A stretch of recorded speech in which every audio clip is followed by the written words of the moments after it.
Ay, oras na pala yan. Tsaka nagdadrive ako dyan ng taxi. May sasakay ako dyan.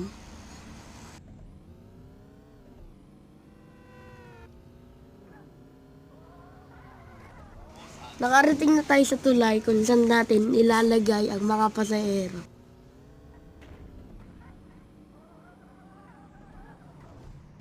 Naghahanap na pala ako ng pasahero dyan kasi wala akong makita ang pasahero dahil may pasok daw sila kaya nahanap ko lahat ng sulok ng lugar namin.